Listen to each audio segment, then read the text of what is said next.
Hablar del destino en One Piece es una tarea muy difícil. Cada vez que se aborda el tema o se dan pistas de la posibilidad de su existencia, surgen personas a favor y detractores que afirman que el mensaje de la libertad de la obra se vería absolutamente opacado por algo tan limitante como el futuro ya escrito. De todos modos, negar su existencia parece algo casi imposible, con personajes como Madame Charlie, quien es capaz de predecir eventos con un 100% de eficacia, aunque al mismo tiempo tenemos a Hawkins que con sus probabilidades y sus cartitas nos puede indicar que existe cierta flexibilidad en el flujo del tiempo. ¿Y qué tiene que ver todo esto con Shanks? Probablemente todo, pero no porque sea capaz de ver el futuro, sino que conoce la información sobre este, ya que sabemos que Roger no solo conocía la historia del pasado, sino que también lo que vendría tras su muerte. O quizás no tanto. Es que realmente sabemos que Roger solo entendía parte del futuro, ya sea con la información del pasado que obtiene a partir de su viaje y la conquista del Grand Line, el conocimiento de las predicciones de Madame Charlie y lo que escucha de los Reyes Marinos, por lo que sus últimas acciones con mira al futuro son más intenciones que un vaticinio.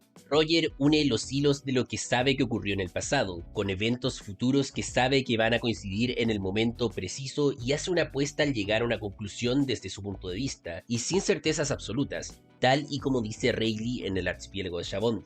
Y es con esta intención que, sabiendo que no vivirá la siguiente era, que prepara un camino para que su voluntad se cumpla. Primero confiándole a su rival parte de lo que aprendió con la intención de que modele la era de la piratería hasta el momento indicado. Luego teniendo un hijo y asegurando su protección con Garp con la esperanza de que sea el D quien lo suceda. Y finalmente entrando en terreno de especulaciones, otorgándole el rol de guía de ese niño a quien más lo admiraba y heredero de parte de su voluntad, quien no era otro más que Shanks. Y es que, como también dice mi compañero Naporonga en el video que les voy a dejar acá arriba, la presencia de Shanks en el East Blue no es algo casual, y que llegara a la aldea Fuya menos, ya que estaba en búsqueda del ya crecido Ace probablemente con la intención de, primero, convertirlo en su aprendiz al igual que Roger lo había hecho con él, y en segundo lugar, darle la Gomu Gomu no Mi, que por lo que sabemos a partir de la revelación de Husku, puede llegar a tener una importancia que desconocemos, ya sea por su poder o a nivel simbólico. Y me parece que Shanks con sus acciones en el primer capítulo del manga y su posterior encuentro con Shirohige cuando intenta detener a Ace que va tras Kurohige, nos confirma que Shanks tanto como Roger en un momento clave hace una apuesta al futuro con la información que conoce.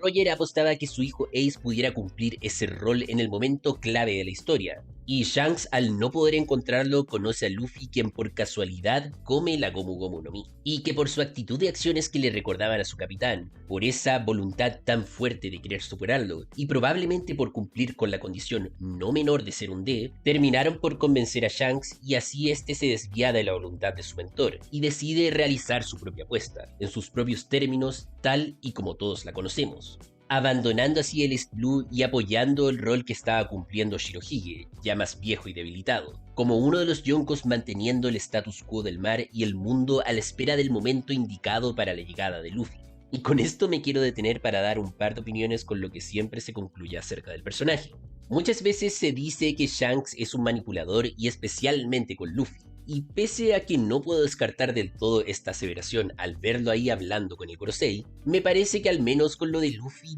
no es tanto así, ya que si bien Shanks influye en el carácter de Luffy, es Luffy su actitud quien probablemente generó un cambio en el plan de Shanks y no al revés. Es más, si es cierto que Shanks estaba en búsqueda de Ace con la intención de ser su mentor, cuando le deja el sombrero a Luffy para que así cumpla su legado, este queda en completa libertad de hacerlo como él quiera, porque entiende que como Roger no es una personalidad que se pueda dominar y que su mayor crecimiento probablemente surja en su libertad, que es su deseo más profundo. Con respecto a la situación de Ace, en una primera instancia cuando va ante Shirohige es más una petición que un intento de manipulación. Primariamente me parece que es algo que nace de la emoción al estar en riesgo no solo quien originalmente iba a ser su protegido, sino que un hermano pequeño para él, al ser el hijo de quien lo crió. Y en ese sentido, al terminar la conversación, respeta la decisión de Shirohige, más aún con el paralelismo que existe con Ace y Shirohige versus lo que tenía él con Roger, entendiendo que ya no puede tener una mayor influencia a lo que decían ellos. Por lo que al menos en este caso, si esta fuera una prueba de que Shanks es un manipulador, sería un pésimo manipulador. Jean Marineford nuevamente vuelve a intervenir, y si bien su participación fue clave, si fuera un manipulador, su participación hubiera estado más enfocada en la protección de Luffy, ya que en teoría, al ser este una pieza clave de sus planes, no hubiera perdido tanto tiempo peleando contra Kaido al saber que por su personalidad, Luffy haría todo lo posible por salvar a su hermano, y que el daño provocado por una guerra mayor con Kaido podría ser solo un colateral para protegerlo. Y sí, sé que me pueden decir que justo llegó en el momento en que Luffy estaba en un mayor peligro, pero recordemos que no fue solamente una, sino múltiples las ocasiones en que Luffy estuvo al borde de la muerte durante esta guerra. Y en mi opinión, eso a Shanks, por más pena que le pudiera provocar, lo hubiera tomado como un riesgo de la apuesta. Y si no me creen, aquí les dejo la cantidad de veces que Luffy pudo morir aún con la presencia de Shanks.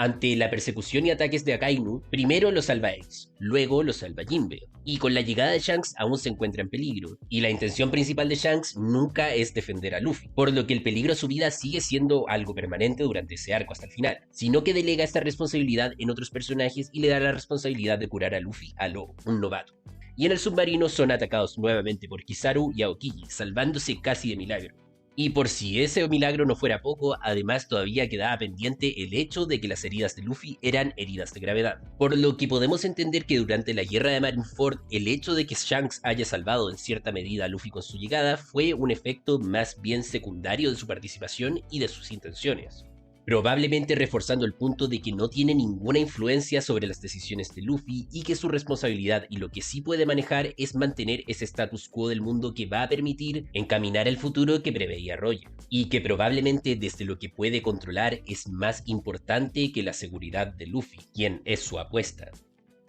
Entonces, el punto es que Shanks, en mi opinión, no es un manipulador y creo que menos sabe cuál realmente es el destino del mundo. Él vagamente conoce parte de la historia y cuáles son las piezas que se necesitan para ese momento que esperaba Roger, que sabemos que solo llegó a una interpretación de la verdad del mundo, y probablemente la más certera pero aún así incompleta, y que además sabe que se necesita cierto contexto que propicie que estas piezas se puedan reunir. Es así que creo que Shanks es un jugador creando el entorno adecuado para que se cumpla no la apuesta de Roger y lo que sabe que puede llegar a confluir en el futuro, sino que su propia apuesta, asumiendo el riesgo de su incapacidad de controlar las decisiones de Luffy y sin atentar contra su libertad que le permitirían el crecimiento y que están relacionadas con su sueño. En ese sentido, si de manipular se trata, sería más fácil ver que Roger influenció a Shanks para que entrara en su juego, y a la mitad del camino Luffy lo motiva a cambiar la apuesta. Pero tampoco creo que sea yo quien deba decir tan categóricamente que el antiguo y futuro rey de los piratas son unos manipuladores.